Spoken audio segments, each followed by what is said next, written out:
नमः सर्वेभ्यः। व्योम-संस्कृत-पाठशालायाः कौशलसंवर्धनं संस्कृतव्याकरणं निबन्धलेखनं च इत्यस्य प्रक्रमस्य अद्य 35 पाठः।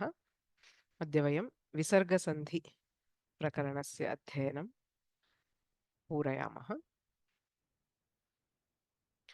गुरुरेव गतिर्गुरुमेव भजे गुरुणैव सहास्मि नमो गुरवे न गुरोः परमं शिशुरस्मि गुरोर्मतिरस्ति गुरौ मम पाहि गुरो वाक्यकारं वररुचिं भाष्यकारं पतञ्जलिं पाणिनिं सूत्रकारं च प्रणतोऽस्मि मुनित्रयम्।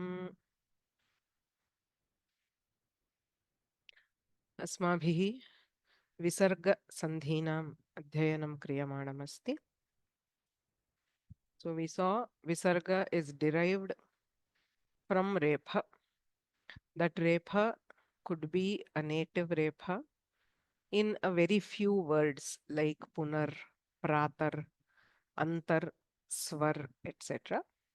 But majority of the cases, the Repha itself is derived from Sakara.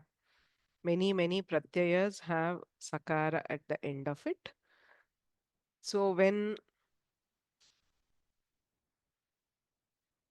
Sakara is there at the end of a pada, it gets converted to Repha. So Ramas becomes Ramar. Pathatas becomes Pathatar.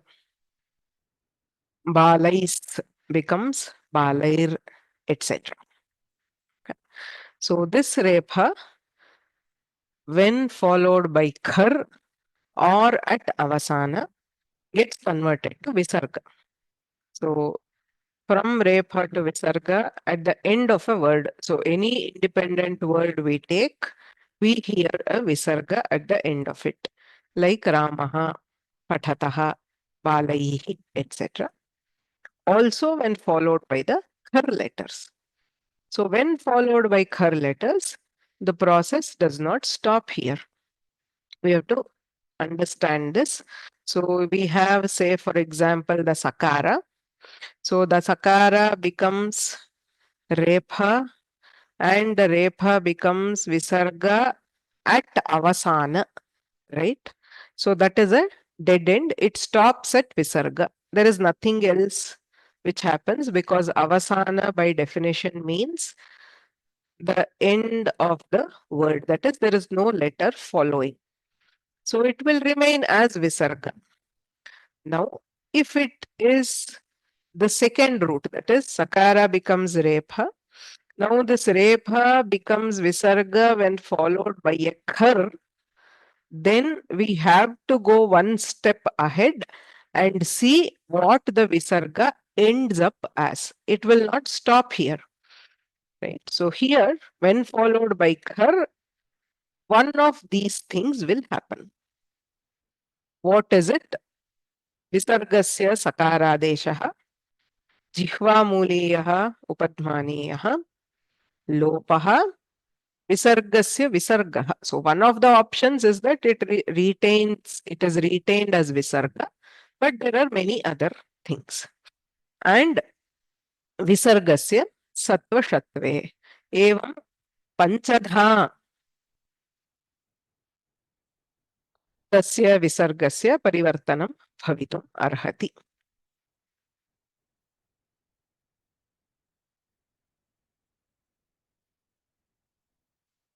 Okay. Kutra kutra bhavati iti yada pashyamah.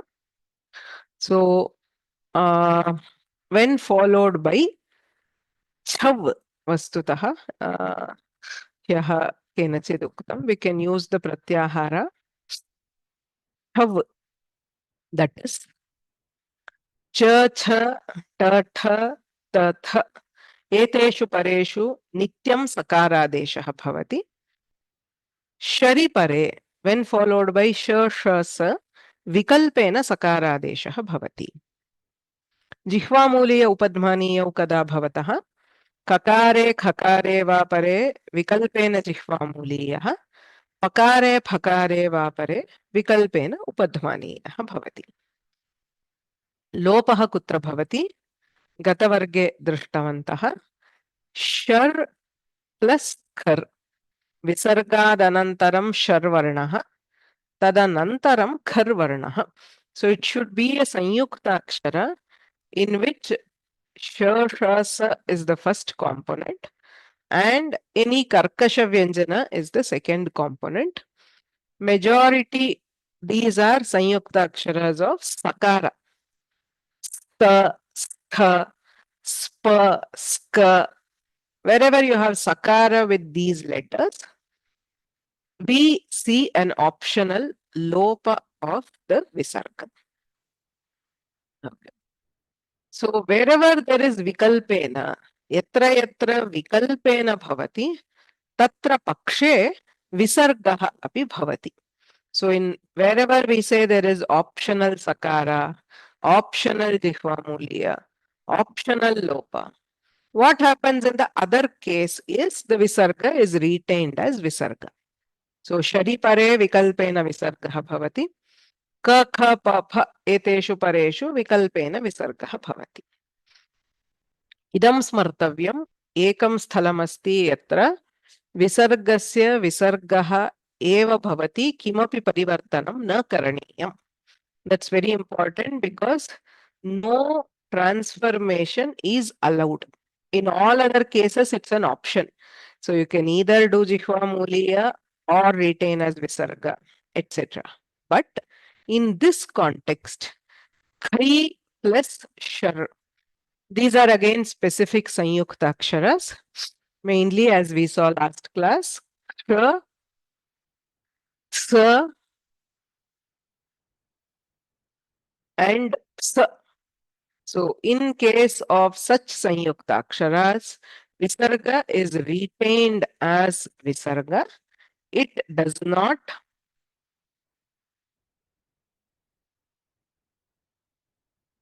get converted into anything else. Okay. So that is something we have to remember, especially with ksha. So dhrutihi, kshma, kshamah, kshamas, samihanaha, etadasheshu. When followed by ksha, the visarga has to be pronounced fully. So all these we have seen. Now in sattva and shatva, bahavaha vishesha niyamaha santi.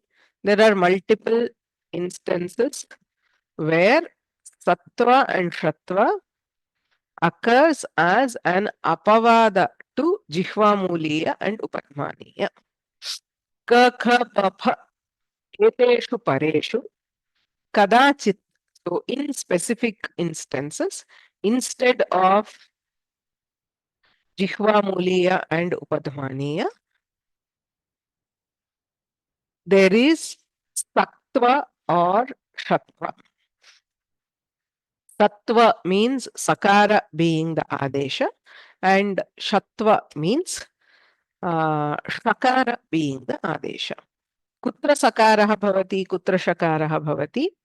Akarat paraha visargaha asti chet sattvam bhavati. Anya swarat paraha visargaha asti chet shatvam bhavati. So sattva, shatva are always considered together. In whichever rule, if there is aha, then it becomes as. That is, visarga is replaced by sakara. Any other swara like ihi or uhu means we get shakar. Okay, that's the general rule for this. Tatra asmabhihi trayaha niyamaha gata pathe drishtaha.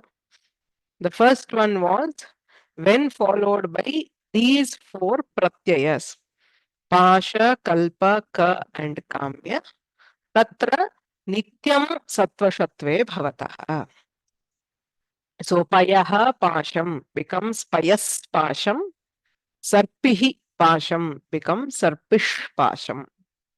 So payaskalpam, payaskam, payaskamyati, sarpishkalpam, sarpishkam, sarpishkamyati. So when followed by these four pratyayas, सत्वशत्वे नित्यं भवतः इति प्रथमः नियमः.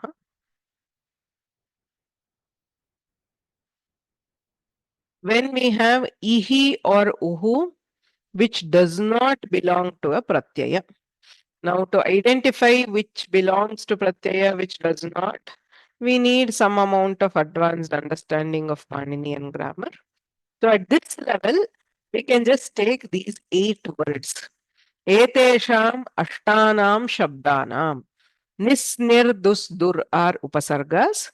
Bahis, avis, pradus are 3 avyayas.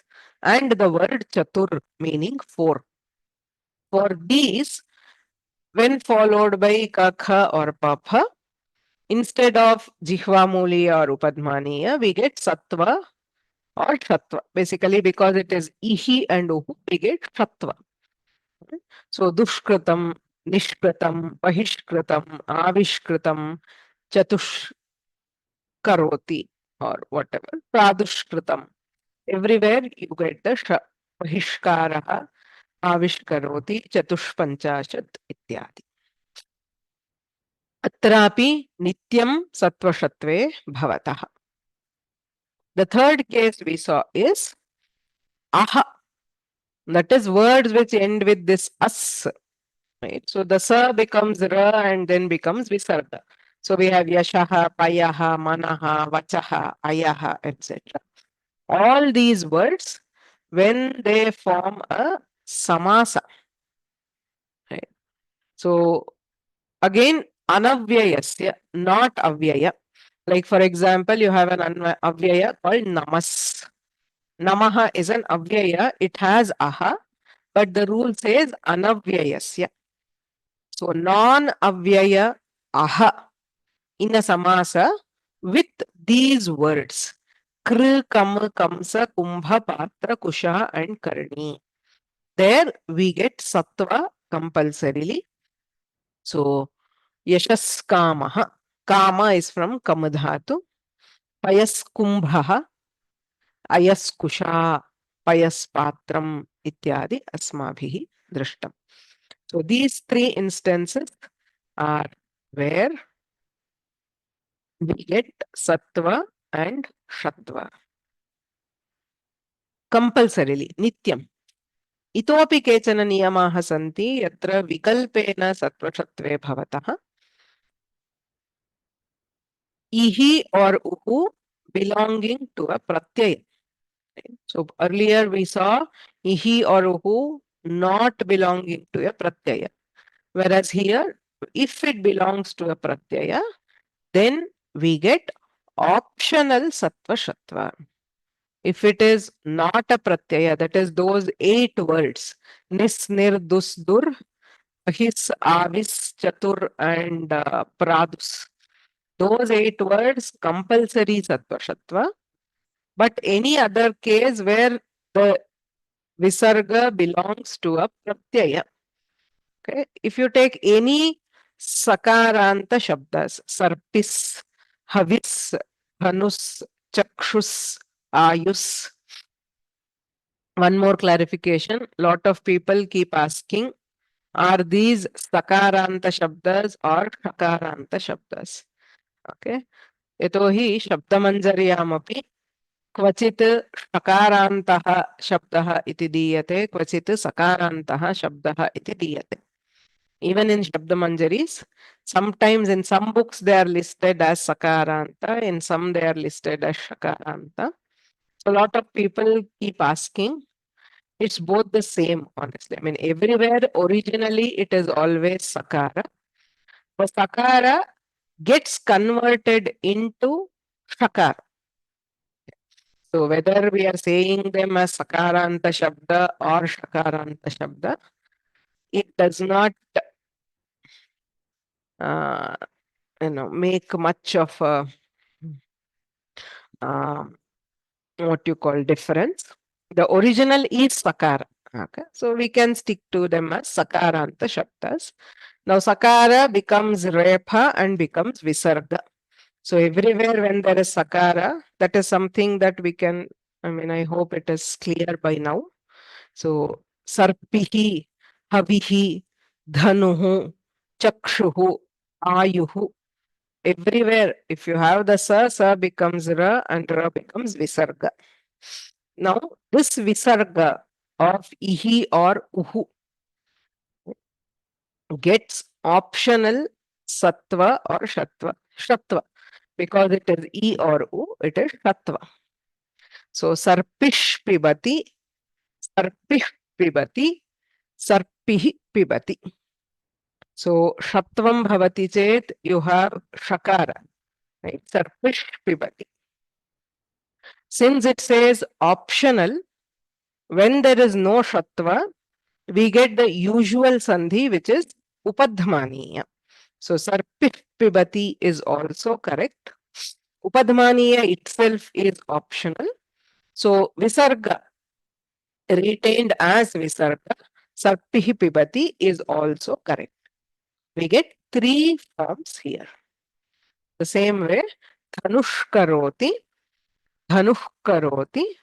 or dhanu karoti. Because it is optional. Okay. Atra vikalpena shatvam bhavati, shatvasya abhave padmaniyah bhavati, tasyapi abhave visargasya visargah bhavati. So in this ihi or uhu, if that visarga does not belong to a pratyaya, which is only in the case of those 8 words. All other words where we hear the ihi or uhu, they will be from a pratyaya. To know which pratyaya, we will need to know more in depth of the derivation of each of these words. Most of these words are unadi pratyayanta words where the sakara is being derived from some pratyaya. For now, you don't need to worry about it. So if we hear that ihi or uhu, if it is one of those 8, nihi, duhu, bahihi, praduhu, avihi, and chatuhu, those cases, it does not belong to a pratyaya, so compulsory shatva. Any other word like sarpihi, dhanuhu, havihi, yajuhu, whatever you have, in those cases, it belongs to a pratyaya, so there will be optional shatva. Sarpis, havis are not pratyayas. The sakara there or the visarga, when you convert it, that belongs to a pratyaya. Pratyayasya visargaha bhavati. So chakshush pashyati, or chakshuh pashyati. So this is vaikalpikam shatva. The next rule is for 3 specific words, dvihi, trihi, and chatuhu.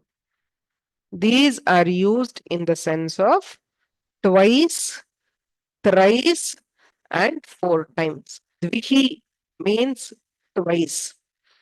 It's a very subtle difference. Dvi is a pratipadika which means 2. So we have dvau, dve, dve as the forms in the 3 lingas. That is different. That is just the number 2. But to mean 2 times, we have the word dvihi. There is a pratyaya which is added to dvi shabda there, a tadhita pratyaya, which means twice. Similarly, trihi is different from tri. The pratipadika is 3, which takes the forms tayaha, tisraha, trini, or it can undergo a samasa, saying, say, trilokam, triloki, etc. That is different. That just means 3. But here, trihi with that visarga means it is 3 times. Thrice ityartha. So, dvihi always means twice, that is 2 times. Trihi means thrice. Chatuhu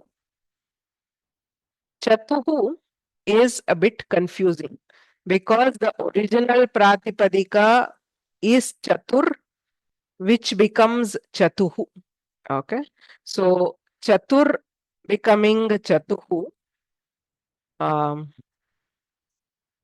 Sorry. So the word Chatuhu can mean both. It can mean just four, or it can mean four times. Bhayam api shakyate. So based on the meaning, we have to know. So when it means just four, we have already seen Chatush Panchashat. Right? It is 4 and 50. So when it means 4, by that rule, it gets compulsory Shatva. Whereas when it means 4 times, Chaturvaram iti yada artha bhavati, tada vikalpena Shatvam bhavati. Okay. Udaharanartham, dvish karoti, dvih karoti, dvihi karoti. Means he does something twice. Okay. Chatush pathati, chatuh pathati, chatuhu pathati. Here, chatuhu means 4 times.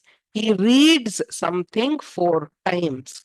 So, asmin arthe vikalpena shatvam bhavati. Okay. So, can we use trihi instead of trivaram? Yes, of course. Yes. So, trirvadati is a very common instruction in many of these rituals, okay, where you have to tell something 3 times. That's there many times. Like, say, for example, we say Shanti, Shanti, Shantihi. Always thrice. So, trirvadati, trirachamya. It is very popularly used during puja. Trirachamya means performing achamana 3 times. Okay. Dvirachamya. Dvihi achamya. Dvirachamya means doing achamana 4 times. 2 times. Dvirachamya. So, in the sense of twice, thrice, and 4 times, there is optional Shatva. If it just means 4, as for example, Chatushpat, it is not having a leg 4 times. It is having 4 legs. So, there it is compulsory. If it means just 4, it is compulsory. If it is used in the sense of 4 times, then it is optional. How do we know? Don't know by the context. If you look at the context, we'll definitely know what is the meaning in which it is being used. Okay.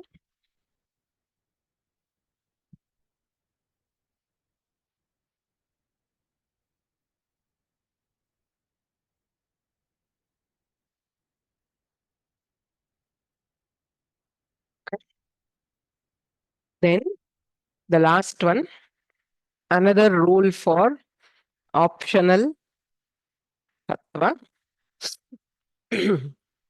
We have the words namas and tiras. Okay. The word namas means to bow down. Tiras, when used with an action, it means to reject or to insult, etc. So these words, when used with a kriya pada, the original rule is slightly complicated. So let us not get into full details. Basically, they are used with an action, mainly the kr karoti. So there we have optional sattva. Why sattva? Because there is akara before the visarga. So namaha karoti. Optional sattva, we can say namaskaroti. Namah karoti is also correct. Namah karoti is also correct. Okay. Various reasons. So, there are all three forms are correct. The same thing in, say, for example, namaskritya, namah-kritya, namah-kritya, etc. Okay.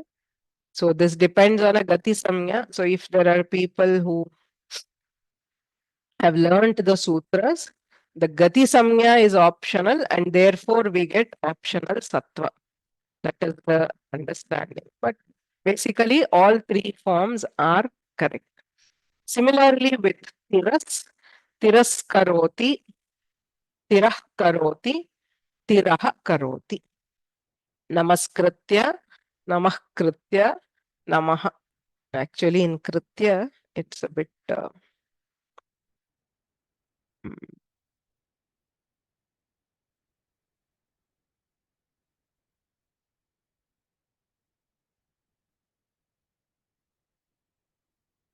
there are additional rules there.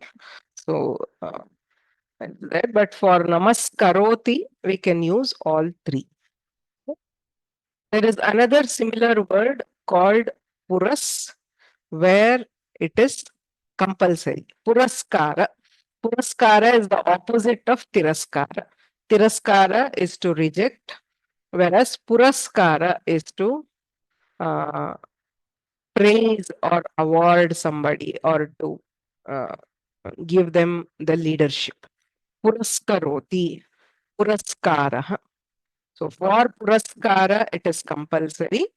For namaskara and tiraskara, it is optional.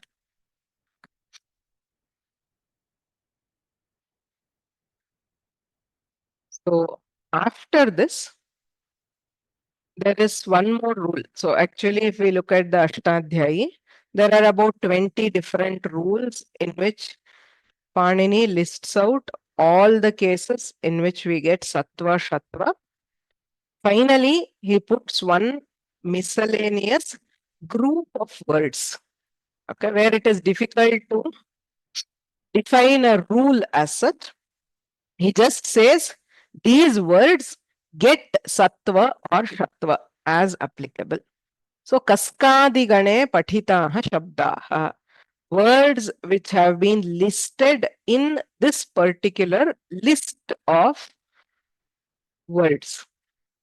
So, Panini had a very sophisticated way of representing. Even in today's computation or programming, we use lists for exceptions. Okay, so there will be general rules, but sometimes we say for these particular things, something else happens. So similarly, Panini also has lists. So there is a list of words. For example, you can see kaskaha, kaha kaha. Okay. So kaskaha means who all. Kaskaha agataha. Say you have gone to some program where you want to know who all attended or something. So kaskaha, sadyaskalaha. Sadyaskalaha means very recently, recent times. Or sarpishkundika, pot of ghee. Sarpi means ghee. Bhratushputraha, son of the brother. Bhratuhu putraha. Actually, there should have been upadhamani, but because these words are listed in this particular class of words, the words called kaskadigana, they get sakara or shakara. For these words, we just have to remember these words. There is no rule as such. So for words which are listed in this particular gana, there is compulsory sattva or shatva. So summing up the discussion on Visarga, Sattva, Shatva, there are many rules. In the Chittoor book, we are taking only 6 rules plus one group of words. Right? So for compulsory Shatva or Sattva, first case is if we have these 4 pratyayas, Pasha, Kalpa, Ka and Kamya pratyayas, then there is Sattva or Shatva. That is the second part. that is the second part of the Sandhi, is one of these. Or the first part is one of these words. Nis, nir, dus, dur, vahis, avis, chatur, and pradus. These words, when followed by any kakha papha, will get compulsory shatva. Also, aha, that is a followed by visarga, when part of a samasa and not avyaya. So words like vachas, payas, yashas, etc. When followed by these 7 words, they get sattva. So ayush kamaha, yashas kamaha, etc. Payas kumbhaha ityadi. These 3 rules and one list of words. If a word is listed in the Kaskadigana, it gets compulsory sattva or shatva.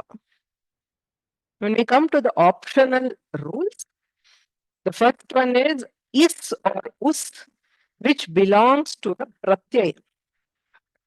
So like any sakaranta word, sarvis, ayus, havis, etc. So there we get optional shatva. When there is no shatva, there will be jihva muliya or upadmaniya. And again, that is optional. So we will also have visarga. The words dvihi, trihi, chatuhu, meaning twice, thrice, 4 times. So for them, there is optional shatva. For namas and tiras, followed by the tinganta, namaskaroti, there is optional sattva. So there are some compulsory rules and some optional rules. All these are exceptional cases and apavada to jihva muliya upadmaniya.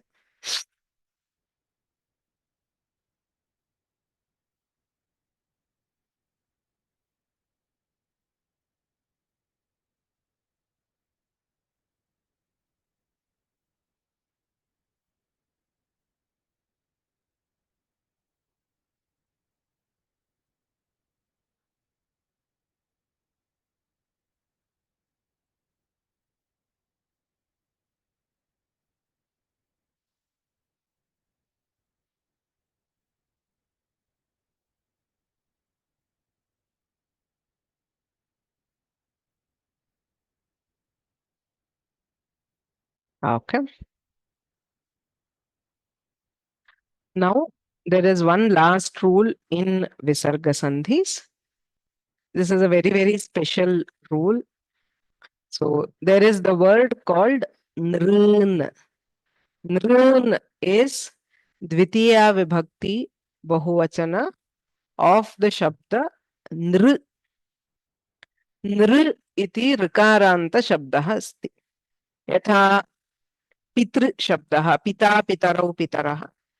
नृ शब्दस्य ना नरौ नरः इति भवति. नृ ना इत्युक्ते man इत्यर्थः. The dvitiya vibhakti of this is nrun. Tasya manushyan ityarthah. It will mean men or people in dvitiya vibhakti bahuvachana. When this is followed by pakara, when the word nrun is followed by pakara, for example, with pahi. Okay. So there are actually multiple rules which apply there, multiple sandhis. So it is a combination of something like sattva sandhi, which we already saw, along with upadhamaniya. So we get anuswara or anunasika along with upadhamaniya optionally. Okay. So detailed process, don't worry about it now. But there will be 5 forms for this level, especially for the exam, because it is given in the book. I am just mentioning. There are 5 forms. Nran pahi means naran raksha, protect the people. That is what it means. It's a simple sentence. But when the sandhi happens there, nran pahi. So the simplest one is it will have one form as it is with no modification. Nrum pahi or nrung pahi. So upadhmaniya is there, preceded by anuswara or anunasika. Or since upadhmaniya is optional, nrung pahi, nrung pahi. Visarga itself is heard. So 5 forms, one with no modification. So 2 with upadhmaniya and 2 with visarga. Upadhmaniya or visarga are preceded by anuswara and anunasika. It's a very, very, very rare case. If you want to know more, you will have to go through the sutras. How do we arrive at all these different forms, etc. For now, you just have to know Nrun Pahi results in these 5 forms. So, Atra Visargasandhi Prakaranam Samapyate. So, we have seen Sakara becomes Repha and Tasya Rephasya Avasane Visargaha Bhavati Kharipare Visargaha Bhavati. Yadi Kharipare Visargaha तदा अग्रे विसर्गसन्धयः भवन्ति यत्र विसर्गस्य स्थाने आदेशाः भवन्ति. के आदेशाः? सकारादेशः छवि परे. Again, I had to change here. So when followed by cha, cha, ta, tha, ta, tha, it is compulsory. And when followed by shar, it is optional.